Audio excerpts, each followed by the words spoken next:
Soil মেকানিক্সের আজকের আমাদের ক্লাসের বিষয়টা হচ্ছে ইনসিটু স্ট্রেস। আর এটার হচ্ছে আসলে কাজটা হচ্ছে মাটির নিচে আমাদের যে প্রেশারটা আসলে মাটি নেয় কোনো একটা স্ট্রাকচারের কারণে, মাটির নিচে সয়েল পার্টিকেলগুলো কী পরিমাণ প্রেশার নেয় এবং যেই সয়েলের মাঝখানে ময়েশ্চার বা ওয়াটারগুলো আছে ওগুলো কী পরিমাণ স্ট্রেস নেয়, ওগুলোকে আমরা একসাথে মেজারমেন্ট করব। ফার্স্টে কিছু সয়েল যে প্রেশারগুলো নেয় সেটাকে আমরা বলি effective pressure. The pressure transmitted through grain to grain at the contact point through a soil mass is termed as effective pressure or intergranular pressure. তার মানে সয়েলের যে পার্টিকেলগুলো আছে এই পার্টিকেল টু পার্টিকেল ভ্যারি করে যায়, মানে একটু প্রেশার দিলাম, এই প্রেশারটা সয়েলের কন্ট্যাক্টে প্রেশারটা আসলে ট্রান্সফার করে, তার মানে সয়েল পার্টিকেলটা মূলত প্রেশার নিয়ে থাকে, এটাকে বলি আমরা effective pressure. Responsible for decrease in the void ratio. যদি ভয়েড রেশিও আমরা ডিক্রিজ করে তাহলে এখানে একটু ঝামেলা হতে পারে। ভয়েড রেশিও যদি বেশি ডিক্রিজ করে ফেলে, যদি ইন্টার কানেক্টেড না থাকে তাহলে কিন্তু সয়েল তেমন একটা বেশি নিতে পারে না। Increase in the frictional resistance.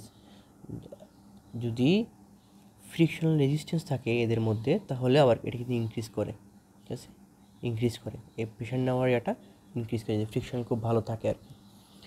R poor water pressure যেটা হচ্ছে pressure of soil filled by water, pressure induced into the pore water try to separate the grain, this pressure is termed as pore water pressure. আমি ধরে নিলাম এটা মাটি, এটা just loose অবস্থায় আছে,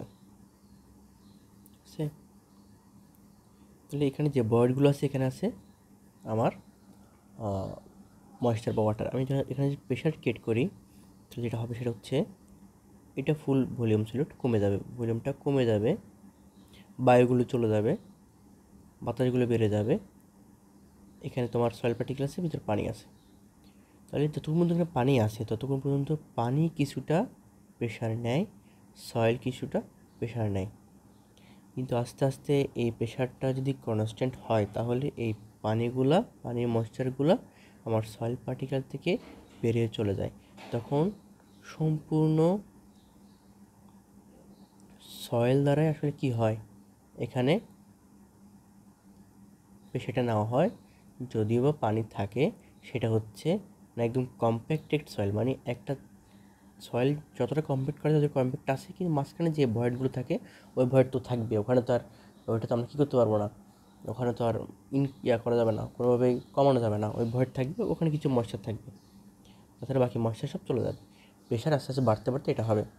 তাহলে এই টোটাল প্রেশারটাকে আমরা যেটা দুটা ভাগে ভাগ করতেছি, একটা হচ্ছে ইফেক্টিভ প্রেশার যেটা মূলত সয়েল পার্টিকেল নেয়, আর একটা হচ্ছে এটাকে বলবো পোর ওয়াটার প্রেশার।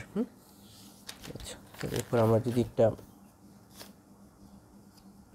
এখানে একটা আসলে কী করছে এই ফর্মুলাটা প্রমাণ করছে যে আমার total pressure effective pressure plus pore water প্রেশারটা আসলে একটা প্রমাণ করছে। Stress in saturated soil without seepage, মানে কোনো সিপেস নাই এখানে, মানে সিপেস বলতে পানির কোনো মুভমেন্ট নাই, পানির কোনো চলাচল নাই।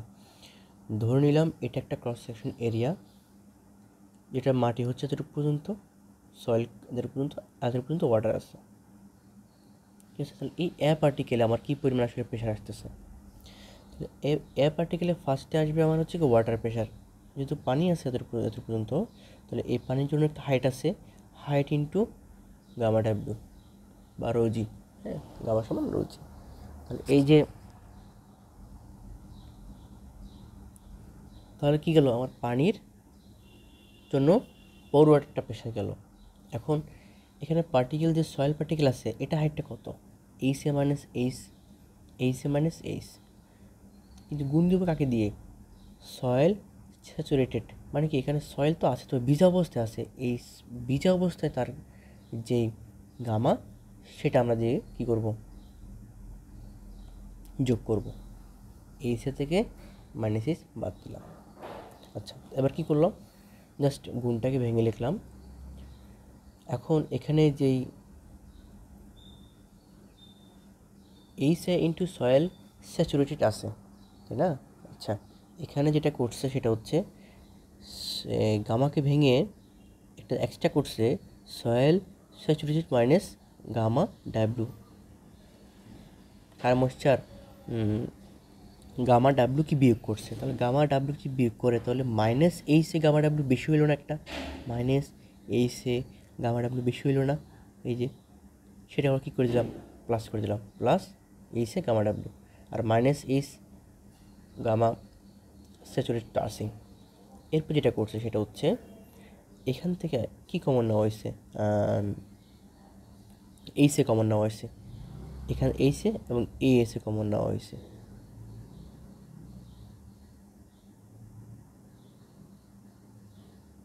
তাহলে কী থাকে, আচ্ছা কমন নেওয়া হয় না, এটা হুবহু হয়েছে, এটা হুবহু এখানে কপি হয়েছে, কিন্তু এইচটা কমন নেওয়া হয়েছে, এই যে এইচ, তাহলে গামা এইচ কমন নেওয়া হয়েছে, মাইনাস এইচ কমন নেওয়া হয়েছে, তাহলে কী থাকে gamma saturated minus gamma W আর প্লাস কি এইচে গামা ডাব্লু, এখানে ঠিকই আছে। এখন এখান থেকে যেটা হচ্ছে সেটা হচ্ছে gamma saturated minus gamma W, এখানেও gamma saturated minus gamma W দুইটা কিন্তু মিলে গেছে, এটাই কমন নিছে, তাহলে থাকে কি এইচ এ মাইনাস এইচ আর H A plus gamma W ঠিকই আছে। এখন এখানে যেটা হচ্ছে সেটা হচ্ছে H A minus H gamma saturated minus gamma water, মানে দেখো গামা যেই স্যাচুরেট ছিল ওখানে গামা সলিড ছিল, গামা ওয়াটার ছিল, আমি গামা ওয়াটারটা বাদ দিলাম, তাহলে কী পেয়ে দিলাম গামা প্রাইম। এই গামা প্রাইম কী বলতেছি, submerged unit weight of soil, শুধুমাত্র সয়েলের কি এটা গামা, এখানে কি নাই, সয়েলটা স্যাচুরেটেড নাই আসলে, ওয়াটার গামা ওয়াটার তো বাদ দিয়ে দিচ্ছে, তাহলে কী থাকবে শুধুমাত্র গামা প্রাইম থাকবে। তাহলে কি আমি যখন গামা প্রাইম মানে যেরকম মাটি আছে ওই মাটির সাথে যদি মাটির গামা প্রাইমটা গুণ করি, গামা স্যাচুরেট গুণ করি, ঠিক আছে, ইউনিট ওয়েটটা গুণ করে দিই মাটির ইউনিট ওয়েট, তাহলে কী পাচ্ছি ইফেক্টিভ প্রেশার। আবার পানির হাইট এসে যদি পানির ইউনিট ওয়েট গুণ করি তাহলে পাচ্ছি পোর ওয়াটার প্রেশার, তাহলে টোটাল প্রেশারটাকে আমরা বলতে পারতেছি effective pressure plus pore water pressure, ঠিক আছে। আচ্ছা, এখন আমরা এটাকে আরেকটু মডিফাই করে দেখব যে একটা ভাল্ব আছে, ভাল্বটা কিন্তু ক্লোজ, হ্যাঁ, এটা একটা ইম্পারমেবল লেয়ার দেওয়া আছে এখানে, ভাল্বটা একদম ক্লোজ, এতটুকু পর্যন্ত আছে মাটি, হ্যাঁ মাটি আছে একটু পর্যন্ত আছে ওয়াটার। তাহলে পানির কারণে আমার যে প্রেশারটা আসতেছে সেটা আমার এখানে মিটার দেখা যাচ্ছে, ঠিক আছে। তাহলে গ্রাউন্ড সারফেস থেকে পানির হচ্ছে এইচে, সি পয়েন্ট থেকে গ্রাউন্ড সারফেস পর্যন্ত হচ্ছে জেড, বি পয়েন্ট থেকে গ্রাউন্ড সারফেস হচ্ছে কি সারফেস হচ্ছে H2। আচ্ছা, এখন আমি যদি ফার্স্টে আমার এটা হচ্ছে কি পোর ওয়াটার প্রেশার, হ্যাঁ এটা দেখি একদম উপরে কিন্তু কোনো ওয়াটার প্রেশার থাকবে না, তো জিরো, কিন্তু এই পয়েন্টে প্রেশার আছে, যেহেতু হাইট আছে পানির তাই প্রেশার আছে H1 ইন্টু গামা ওয়াটার, এই যে H1 ইন্টু গামা ওয়াটার, ঠিক আছে, প্রেশার আছে, তাহলে গ্রাফ করলাম। সি পয়েন্টে কি প্রেশার আছে কি না, হ্যাঁ সি পয়েন্টেও প্রেশার আছে, সি পয়েন্টে পানি কতটুকু পর্যন্ত আছে, যেহেতু এখানে ভিতরে ময়েশ্চার আছে, তার মানে কি সি থেকে এ টপ পর্যন্ত পানির একটা হাইট আছে, পানির ডেপথ আছে, তাহলে ডেপথের সাথে আমি কী গুণ করবো, গামা ডাব্লিউ গুণ করবো, তাহলে H Z plus H1 gamma W গেল। এবার বি পয়েন্টে পানির প্রেশারটা কী আছে, বি পয়েন্টে যে পানির প্রেশার সেটা হচ্ছে টোটাল যে পানি আছে তার প্রেশারটা, তাহলে H2 plus H1 into gamma W, তাহলে H2 plus H1 into gamma W, এটা গেল শুধুমাত্র পোর ওয়াটারের প্রেশার। এখন ইফেক্টিভ প্রেশারটা হচ্ছে কীরকম, ইফেক্টিভ প্রেশার এ পয়েন্টে, তার মানে কি একদম উপরে তো মাটিই নেই, ইফেক্টিভ প্রেশার শুধু মাটিতেই হবে। একটা জিনিস মাথায় রাখতে হবে যে ইফেক্টিভ প্রেশার অলওয়েজ মাটিতেই হবে, পানিতে ইফেক্টিভ প্রেশার থাকবে না।